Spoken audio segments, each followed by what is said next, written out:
Il me semble que quand j'étais jeune, la routine, c'était vu comme quelque chose de super négatif. Puis plus je vieillis, plus je me rends compte que d'avoir une routine sur mesure pour moi, c'est tellement la clé du succès. Ça tombe bien parce qu'aujourd'hui, dans la 5e journée de mon défi de 21 jours pour se mettre en forme pour de bon, on va enfin préparer la routine parfaite pour toi. Je te fais un petit rappel d'aller réécouter les autres vidéos si c'est pas déjà fait, elles sont sur mon profil. Puis tu peux toujours te procurer le programme de 21 jours qui vient avec les 8 vidéos d'entraînement dans mon profil également.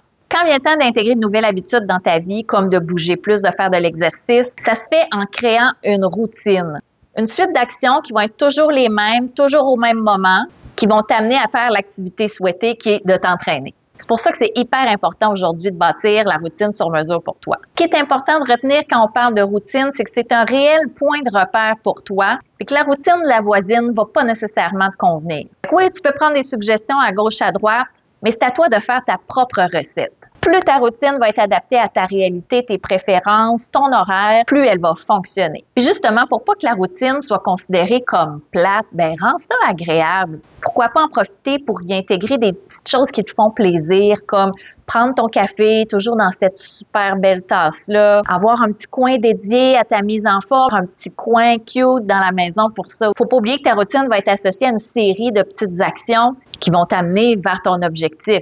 Peut-être que ça ne te tentera pas de l'entendre, mais le conseil numéro 1 quand c'est le temps de créer une nouvelle habitude dans sa vie et donc de bâtir une routine pour le faire, c'est de le faire le matin. Donc, peut-être de mettre son cadran un petit peu plus tôt. Ça n'a pas besoin d'être beaucoup, 5-10 minutes. Le fait de faire ta nouvelle routine le matin, ça t'assure qu'il n'y aura pas d'imprévus qui vont avoir déjoué ton plan de match. Ça t'assure que tu vas commencer ta journée avec une victoire, avec un sentiment de satisfaction d'avoir fait une chose qui est bonne pour toi. Puis à cette heure-là, il n'y a personne qui est là pour nous déranger, il n'y a pas de courriel du travail qui rentre. Puis un coup que tu as fini de t'entraîner, tu as l'impression d'avoir une longueur d'avance sur tout le monde. Peut-être que pour ta réalité, ça ne te convient pas, mais c'est quand même mon conseil numéro 1. Fait que prends le temps de l'évaluer, prends le temps peut-être de l'essayer aussi, pas juste 2 jours, là. Quand on veut vraiment essayer puis se donner la peine, faut se donner le temps d'expérimenter une nouvelle routine, de faire des micro-ajustements puis de voir si, au bout de peut-être 1 semaine, 2 semaines, peut-être que là, on peut constater que ça nous convient vraiment pas. Quand tu vas avoir trouvé le moment idéal pour effectuer ta routine,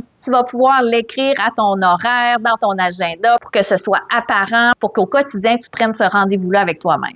Fait que c'est le temps un petit peu de réfléchir. Ce serait quoi les conditions gagnantes qui feraient en sorte que ta routine serait optimale? Est-ce que c'est d'écrire à quel moment de la journée ça se passe? Est-ce que c'est d'écrire que pendant ce temps-là, il y a quelqu'un qui s'occupe des enfants? Est-ce que c'est de savoir que tu as sorti le matériel la veille? Il y a plein de petites choses qui peuvent faire en sorte que tu ne rencontreras pas d'obstacles dans ta routine puis que ça va être fluide et surtout agréable. Écris un peu par essai-erreur pour commencer les heures que tu penses faire chacune des activités. Je te donne un exemple. Moi, à 5h15, mon alarme sonne. Je prends le temps de me réveiller tranquillement puis de préparer ma petite boisson d'électrolytes et de pré-workout. Ça me prend environ 15 minutes parce que je fais ça tranquillement. Je veux pas me dépêcher. Dans ma routine, ensuite, de 5h30 à 5h45, je prends un petit cahier puis je note la liste de tâches que j'ai à faire pour la journée. Comme ça me vide l'esprit puis je sais que j'oublierai rien. De 5h45 à 6h, je m'habille pour m'entraîner, je sors mon tapis d'entraînement, je prépare mes poids. Puis ça fait qu'à 6h, je suis prête à démarrer. Ma routine, elle est longue parce que ça me convient dans mon horaire puis je suis quelqu'un qui a besoin de prendre son temps. Mais dans une autre période de ma vie, je faisais pas les mêmes étapes. Puis j'y accordais pas le même temps. Puis j'étais capable de commencer à m'entraîner 15 minutes après m'être levée. Mais comme ça me convient plus maintenant, je me suis adaptée. Ta routine, elle va être évolutive. Si tu sens que tu as des questions par rapport à la routine, mets-la dans les commentaires. Ça va me faire plaisir de faire d'autres vidéos pour élaborer plus en profondeur.